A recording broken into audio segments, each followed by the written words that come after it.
नमस्कार दोस्तों, आप देख रहे हैं हाल चाल भोजपुरी। दोस्तों आपको बता दें, अभी अभी आदिशक्ति फिल्म्स पर एक खेसारी लाल यादव का ज़बरदस्त गाना रिलीज हुआ है। जी हाँ दोस्तों, ये गाने का बोल है पति दूर था रजाई में कुकुर था। उसका आज वीडियो रिलीज हो गया है आदिशक्ति फिल्म्स पर। इस गाने को लिखे थे अखिलेश कश्यप और श्याम सुंदर म्यूजिक दिए थे, जो कि कमाल का वीडियो शूट हुआ है। इसमें एक्ट्रेस है अनीशा पांडे और खेसारी लाल यादव के बीच काफ़ी ज़बरदस्त तरीके से वीडियो को शूट किया गया है, जो कि वीडियो कॉल पर इस गाने को शूट किया गया है, आप लोग देख सकते हैं।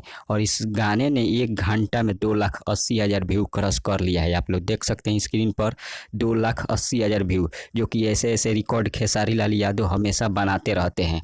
और इसी तरह से उनको record machine, hit machine, trending star, दबंग स्टार, बहुत सारे नाम से जाने जाते हैं खेसारी लाल यादव भोजपुरी इंडस्ट्री में, जो कि एक ऐसे स्टार है जो कि ऐसे ऐसे रिकॉर्ड बनाते रहते हैं। अब इस गाने के बारे में आप सबका क्या राय है, क्या कहना है, कमेंट के जरिए हमें बताइए। तब तक बने रहिए हमारे साथ। मिलते हैं अगले खबर में, अगले वीडियो के साथ। धन्यवाद।